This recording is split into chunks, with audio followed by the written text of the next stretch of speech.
I only did 3 things wrong. Only 3? You count them? That was the best I've ever done in my life. I was reading, I can't remember where I was reading, but I think August you kicked off the tour, I believe. And is it true that it was 7 years since you were on stage with Angels and Airwaves before that? I believe so, yeah. That's what did that feel like walking back on stage with? You know, it's crazy because I honestly, like, I was talking to somebody a year ago. Alon and I have been making music with Angels and Airwaves for about that entire time, but he's busy with 9 Inch Nails. He's also got his other project, The New Regime.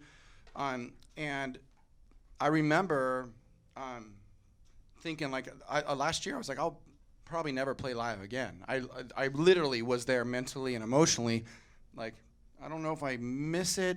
I don't know if it's needed in my life. Because the fame thing and the crowd thing is like kind of intimidating to me, and it's not something that I need, but I really, really need to express myself. So for me, it was like, okay, what are all the things I could do that I can express myself that might inform people or make them feel something or help people see the world a different way, see their own lives a different way. So for me, it's anything could do that. You know, it's like books, movie, whatever.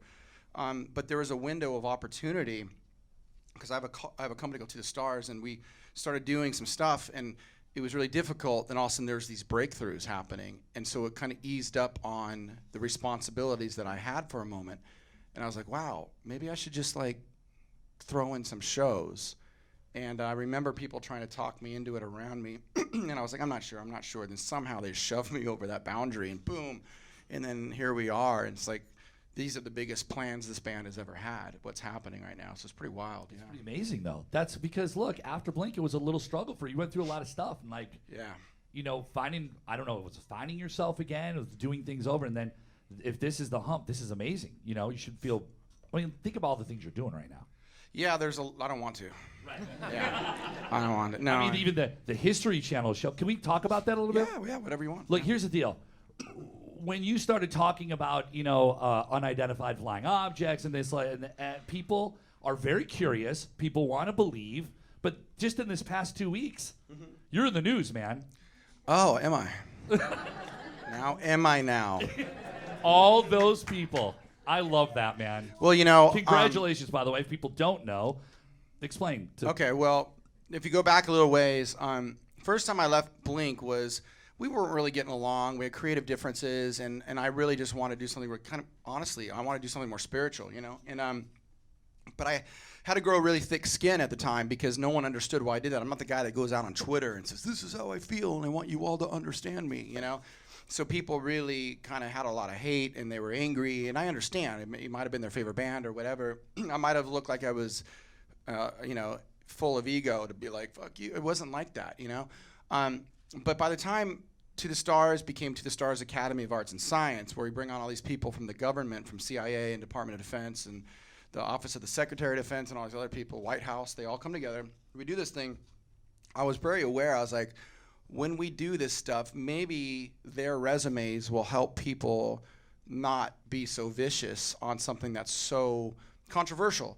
And I also remember, like, well, you know what? That's kind of what my role is. I will stand out in the front and take all the arrows for these guys because they're making sacrifices that are frankly, well, we can't really get into it, but just they're making some big sacrifices to do what they're doing. They used to work for the government, and you know, like CIA and FBI. But you're dealing with something that's extraordinarily classified, you know. So to bring it out is a big deal. So in any case, I put myself out there, and I was already kind of prepared for people, you know, throwing rocks and not understanding it and sounding crazy, you know.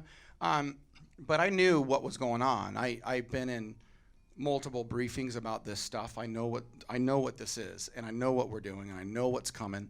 And so when this stuff kind of came out this week, I mean, it's wild, you know, it's spreading like wildfire.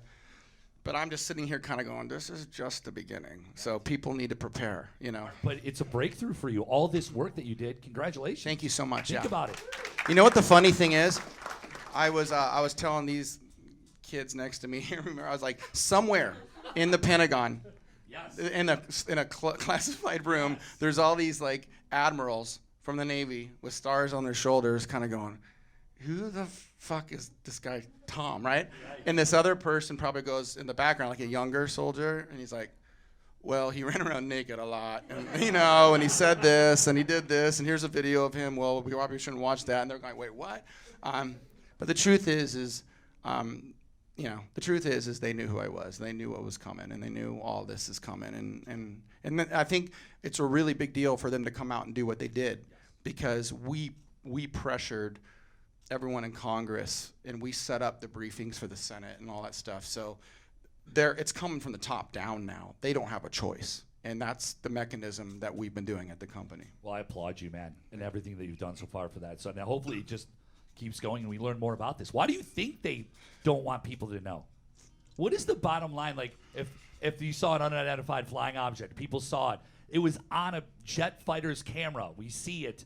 Why would the government, they think people are going to freak out like War of the Worlds type stuff? I think it's I won't even say thing. I know a bunch of the reasons, but some of the stuff worth talking about is just the technology is so extraordinary. Right. You know, a nuclear weapon can show up on the White House lawn in 10 seconds from across the world. I mean, that's how wild this stuff gets. And then, you know, also it's kind of scary to a lot of people, you know, and it attacks belief systems and religions and all that kind of stuff.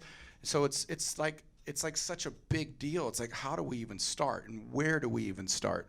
And then I show up and I say, I have an idea. You know, this is how we can do it, and that's what we're doing. And you can go to the website and donate. Oh yeah, not donate. No, we're a public company. A public company. Yeah, but I can't talk about that. Okay, cool. Got it. We are, but it's just like it's an SEC rule thing, you know. So cool. Want to play another song? yeah, sure. Let's do it, and then we'll talk about the album. What should we play? We got 2 left, so you pick. He's literally almost asleep right now. Let's wake you up. I've had like a Red Bull. I'm doing good. All right. Got some Red Balls. They're great. Okay. Rebel Girl, maybe. Sure. The new single. Let's try it. We'll see if we can do it.